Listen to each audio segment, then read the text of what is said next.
Billy Tanks posed an interesting question. What is the consequences of one consciousness?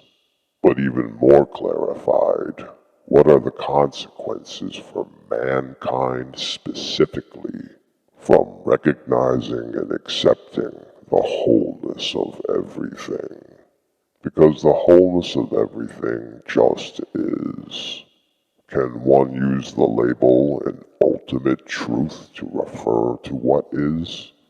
Sure, you could label it that or countless other things.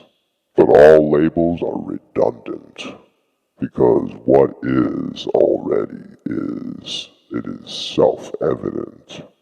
And what is independently or regardless of man's acceptance or rejection of it. So the wholeness of everything that everybody knows is, and it doesn't matter whether mankind agrees with it or not, doesn't change anything. And the nature of it, whether you want to call it real or an illusion, is really inconsequential. One might question the authenticity of what is, and it is a very compelling question, worth asking. But whether or not what is real or imagined doesn't change the fact that what is is. So the wholeness of everything is already the case. Now mankind might disagree with that, and with content placed in a context, mankind builds up ideas of separateness, of singularity and individuation, scientific ideas of material objects existing independently of one another, religious ideas of some grand designer who is somehow separate from us. But these are all just words and concepts, content within a context. There is no truth or meaning in content and context that appears and disappears in nothingness. The whole of nothingness that is everything. And what would be the consequences if more and more of mankind began to embrace the idea of wholeness? Well, we already know the alternative.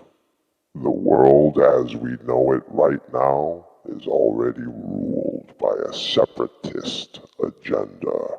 And what has it gotten for the consciousness of mankind? And people will make cases. Well, mankind has done a lot of great things. We have gotten far. We have made great strides in science and technology. We have traveled in space and learned how to treat the symptoms of problems. But the fact that there are problems and that there is suffering means that the way of separatism is not a harmonious way. And this is why there is suffering, distress, and problems. Because by nature, a subjective perspective is in conflict. Trying to solidify a position within the positionless is both futile and over-encumbering, an unnecessary burden, an enslavement even. A wild horse runs free. A horse with blinders pulls a carriage. What are the consequences to a horse that has its blinders removed? And what would be the consequences for mankind if mankind were to remove the blinders? The hardest part isn't just removing the blinders, and then making the transitional adjustment of being without blinders. And this is something that needs clarification. And that is, unfortunately, that it is not good enough to just tell someone or to be told that everything is already perfect because it just is, and you are everything that is, even though nothing that is you. One might get the impression that since everything that is, and it's perfect as it is, that there need not be any effort or spiritual work. Were it that simple, then all would be enlightened, and there would no longer be any need or place for wisdom. But since this is not the case, then that means that wisdom must be pursued. Suffering tells you that. The fact that there still is consciousness that is suffering is an indication that there are points of perception who have not pursued wisdom or have given up on pursuing wisdom. Bodhisattvas are those who have found the now of awareness and do not let go of the now of awareness, and have no other pursuit than to help guide all consciousness to the now of awareness, to enlightenment, total freedom from all things, total awareness, for all consciousness to move away from suffering and reach total enlightenment. There must be some effort put forth, but it is effortless effort, like water flowing downstream. It is a gradual process, but a process that will unfold gradually and naturally. But it is a necessary process to reach enlightenment.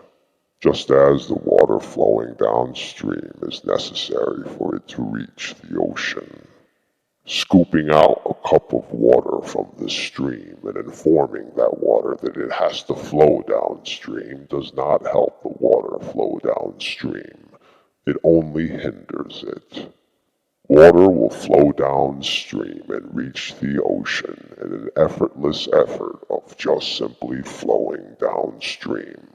And so too mankind must put forth an effortless effort and undertake the spiritual work that will ironically lead to the decrease of man's toils.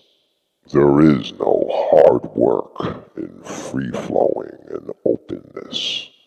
Only to one who is resisting and struggling does letting go seem like hard work. And it is very hard work to one who has not let go. It is only after one has let go that you see that it really wasn't work at all, and that the only work done was in resisting and struggling. So it's not so much that you have to study wisdom to understand and grasp a certain knowledge in order to reach enlightenment. All the study of wisdom and knowledge is all ultimately there to help you unlearn. It's not so much that you must condition yourself to be ready for enlightenment. The problem is you are already conditioned in some way. The key now is to uncondition yourself to always. If all points of perception were to do this and succeed, then there would be a harmony of an enlightenment of consciousness. We would truly be like a hive of bees. And there's things to be learned from a hive of bees. Things that answer the questions like what are the consequences of one consciousness. There are many different types of bees, each with its own particular job, but the hive acts as a whole. It is linked up in a collective consciousness, even though there are individuals. So if one were to ask, what are the consequences for mankind? if he were to embrace the wholeness, to be tapped into a collective consciousness. In short, the beehive. And isn't it interesting that the bees are disappearing?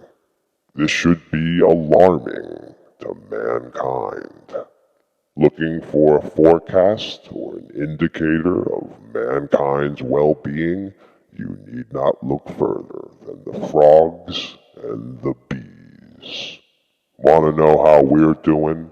Take a look at the frogs and the bees and you'll find your answer. And the bees are beginning to break down and disappear. If the bees disappear, mankind might disappear.